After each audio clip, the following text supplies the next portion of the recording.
Bài số đây bằng vốn ở khía và cùng một can video về việc bọn chỉ mới nâng các AI nâng các bạc video. Ok, khi bạn khó khăn việc bọn mỗi các bạc video yêu việc bọn chỉ mới nâng các site video nâng AI. Ok, đây khi chia website bỏ hàng Khmer Digi vốn ai cho từ nông nâng bán vậy khmerdigi.com hay bên đây sẽ cùng bao giờ miền Facebook, TikTok, Telegram nâng YouTube channel bao giờ có bông tại 10 triệu đây này. Bang phoneជួយ subscribe ម្នាក់មួយផងមុននឹងចូលទៅដល់វីដេអូដើម្បីទទួលបាននូវវីដេអូ AI ថ្មីខ្ញុំនឹងធ្វើការ upload ជារៀងរាល់ថ្ងៃនៅពេលដែលខ្ញុំទៅនេះខ្ញុំនឹងធ្វើការកាត់វីដេអូជូនបងប្អូនអូខេអញ្ចឹងថ្ងៃនេះខ្ញុំមានមុខងារជាច្រើនក្នុងការបង្ហាញទៅកាន់បងប្អូនទាំងគ្នាអូខេនៅក្នុង website របស់ខ្ញុំគឺខ្ញុំនឹងបង្ហាញនៅមុខងារ AI ជាច្រើនរបស់ Google នៅក្នុងហ្នឹងនេះមិនមែនជា AI ដែលខ្ញុំបង្កើតទេប៉ុន្តែខ្ញុំធ្វើការបង្កើតជា link មួយដើម្បីបងប្អូនចូលទៅក្នុង AI រក AI ស្រួលខ្ញុំនឹងធ្វើការ upload AI ជាច្រើនទៅពាក់ព័ន្ធមួយការប្រើប្រាស់ប្រចាំថ្ងៃឲ្យជូនបងប្អូនអូខេអញ្ចឹងខ្ញុំមាន tool AI ចំនួន4នៅក្នុង website របស់ខ្ញុំបងប្អូនចូលទៅបងប្អូនចូលកន្លែងឧបករណ៍ AI បងប្អូននឹងឃើញហើយអញ្ចឹងថ្ងៃនេះខ្ញុំនឹងបង្ហាញអំពី wish នេះអូខេចឹងការសរសេរ detail របស់ខ្ញុំនេះគឺវានៅស្ទើរបន្តិចដោយសារខ្ញុំប្រើប្រាស់ AI អញ្ចឹងវាអាចនឹងខុសអូខេអញ្ចឹងហើយខ្ញុំចូលទៅបើក tool ហ្នឹងអូខេអញ្ចឹងថ្ងៃមុនខ្ញុំធ្វើវីដេអូពាក់ព័ន្ធជាមួយនឹងការទទួលបាននៅ free credit ចំនួន100 credit ខែដំបូងអូខេអញ្ចឹងវាស្មើនឹង100វីដេអូថ្ងៃនេះគឺខ្ញុំនឹងលម្អិតអំពីការធ្វើវីដេអូដែលខ្ញុំបានផុសបង្ហាញថ្ងៃមុនមិនថានៅលើ TikTok ឬក៏ Facebook របស់ខ្ញុំទេខ្ញុំបានធ្វើការផុសពាក់ព័ន្ធជាមួយនឹងវីដេអូមួយហ្នឹងឃើញថាមានអ្នកចាប់អារម្មណ៍ច្រើនចង់ឲ្យខ្ញុំបង្ហាញពាក់ព័ន្ធជាមួយនឹងការធ្វើវីដេអូបែបនេះអូខេឃើញតើមានអ្នកគាត់ឆ្ងល់ថាតើធ្វើមិនបានវីដេអូបែបហ្នឹងវាពិតជាដូចរូបភាពពិតវីដេអូសាច់ពិតដែលថតចេញពីកាមេរ៉ាអូខេអញ្ចឹងមានអ្នកឆ្ងល់ជាច្រើនគាត់អត់ដឹងថាធ្វើមិនអ្នកខ្លះក៏ដឹងអ្នកខ្លះក៏នៅអូខេអញ្ចឹង AI មួយនេះគឺវាពិតជាទំនើបមែនតើអូខេកុំឲ្យខាតពេលយូរយើងចូលទៅប្រើប្រាស់ទាំងអស់គ្នាអញ្ចឹងមុនដំបូងគឺបងប្អូនទៅ search រករូបភាពមួយសិនណាឥឡូវខ្ញុំចង់បានរូបភាពបែបហ្នឹងអញ្ចឹងរូបភាពបែបហ្នឹងខ្ញុំយកចាប់រូបភាពពីជំនាន់ខ្មែរក្រហមមកចាប់រូបភាពពីជំនាន់ខ្មែរក្រហមមកគឺខ្ញុំរុញបញ្ចូលទៅក្នុង AI មួយហ្នឹងអូខេអញ្ចឹងខ្ញុំរករូបភាពមួយដែលនៅជំនាន់ខ្មែរក្រហមអូខេដូចរូបភាពមួយនេះខ្ញុំធ្វើការ save រូបភាពមួយនឹងទុក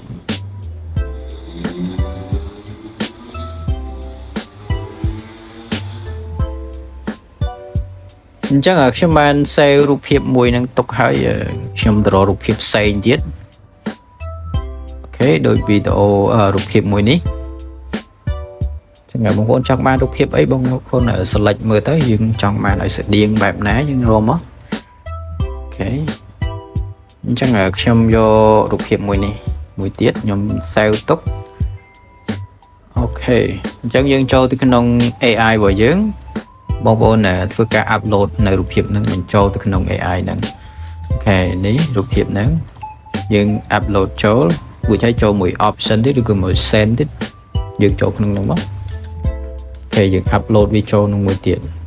មកដល់កន្លែងនេះគឺយើងធ្វើការវាយប្រមដែលយើងចង់បានអញ្ចឹងរូបភាពបែបហ្នឹងគឺវានៅក្នុងទិដ្ឋភាពបែបណាអូខេខ្ញុំសរសេរថាខ្មែររូបឬក៏ខ្មែរក្រហមជំនាន់ខ្មែរក្រហមចឹងខ្ញុំធ្វើការ copy នៅហ្នឹងអញ្ចឹងយើងអាចទៅសរសេរតិចទៀតថា image show about ចឹងណា show about ហើយអញ្ចឹងទៅណាដោយសារនេះយើងទៅការសរសេរជាភាសាអង់គ្លេសទៅវាចេញឲ្យយើងអូខេយើងអាច enter prompt នឹងទៅបានតែបញ្ជាក់មួយទៀតហើយកន្លែងនេះគឺយើងអាចរើសទំហំបានពាក់ព័ន្ធជាមួយនឹង aspect ratio វាមានពាក់ព័ន្ធមួយ sphere វាមាន portrait មាន landscape អូខេអញ្ចឹងខ្ញុំយក landscape ហើយខ្ញុំអត់យកបែបនេះទេខ្ញុំចង់បានបែបហ្នឹងក៏បានចង់បានបែបនេះក៏បានអូខេតាមចំណង់ចំណូលចិត្តរបស់ពួកយើងកន្លែងនេះគឺអត់ខ្វល់ទេវាដាក់ sit ឲ្យមកប៉ុណ្ណឹងយើងខ្វល់ទេហើយកន្លែងនេះមានន័យថាវាទៅ say ឲ្យយើងបន្ថែមទៀតណាអញ្ចឹងយើងអត់យកបែប recommend ហ្នឹងទេយើងយកបែប AI មិញហ្នឹង ចឹងខ្ញុំសរសេរដូចមិនហ្នឹងទៅដែរដូចឲ្យខ្ញុំធ្វើការ enter ចឹងវាធ្វើការ generate ឲ្យយើងធ្វើការរងចាំ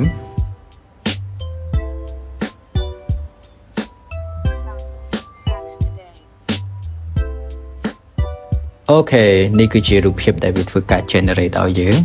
អញ្ចឹងខ្ញុំធ្វើការ copy នៅ prompt ដែលវាបានធ្វើការ generate មិញហ្នឹងមានន័យថាវា combine ពីរូបភាពនៅក្នុង subject នេះចូលមកក្នុង scene មួយនេះឬក៏ scene មួយនេះអូខេអញ្ចឹងជំហានបន្ទាប់បងប្អូនត្រូវធ្វើម៉េចបងប្អូនត្រូវ animate មានន័យថាធ្វើរូបភាពមួយហ្នឹងឲ្យមានចលនាប៉ុន្តែមិនមែនចលនាធម្មតាទេគឺវាដូចជាចលនាពិតៗអញ្ចឹងនៅកន្លែងនេះខ្ញុំរើសយករូបភាពមួយនេះដើម្បីធ្វើការឲ្យវាមានចលនាឬក៏ឲ្យវាមានសកម្មភាពខ្ញុំចុច animate ខ្ញុំចូលកន្លែងនេះខ្ញុំ paste នៅ prompt ដែលខ្ញុំបាន copy មកហ្នឹងអូខេ enter រងចាំទល់ឲ្យវាពេញជាក្នុងការប្រើប្រាស់ AI មួយហ្នឹងគឺវាពិតជាគុណភាពមែនទេបងប្អូនល្អឥតខ្ចោះខ្ញុំគិតថាវាល្អជាងគេមួយដែរខ្ញុំអត់ដឹងថាបងប្អូនខ្លះគាត់ប្រើ AI អីខ្លះទេដែលវាល្អជាងនេះខ្ញុំអត់ដឹងទេគាត់ថាខ្ញុំប្រើវាមួយរយៈនេះគឺវាពិតជាល្អច្រើនមែនទែនហើយវាឲ្យ credit មួយយើងក៏គួរសម100វីដេអូឬក៏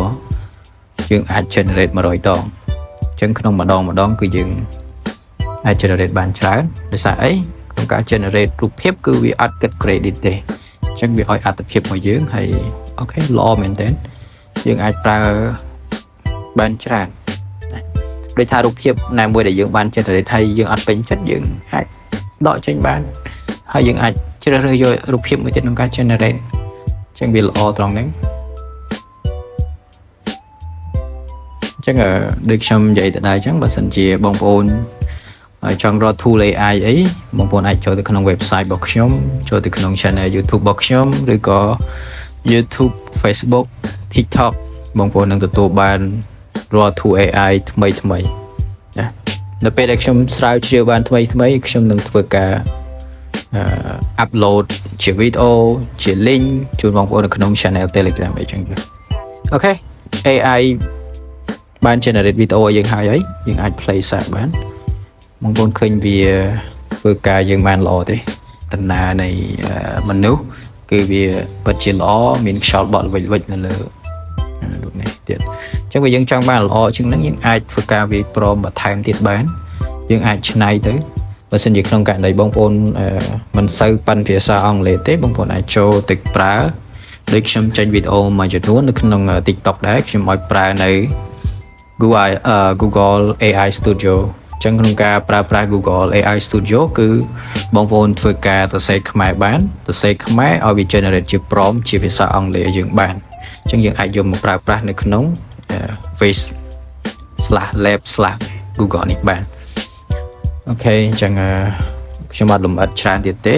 បងប្អូនមានចង្អុលបងប្អូនអាចចូលទៅក្នុង channel Telegram របស់ខ្ញុំបងប្អូនអាច comment ឬក៏ discuss នៅក្នុងនោះបានអូខេអ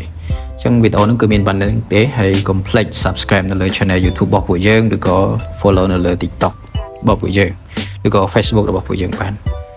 មួយទៀតបងប្អូនអាចរក tool AI មួយចំនួននៅក្នុងនេះបានអូខេចុចតាមមក click វានឹងចេញឲ្យនេះខ្ញុំ upload បានតែ4ឡើយទេតិចទៀតខ្ញុំនឹង upload ច្រើនជាងនេះទៀតអរគុណច្រើន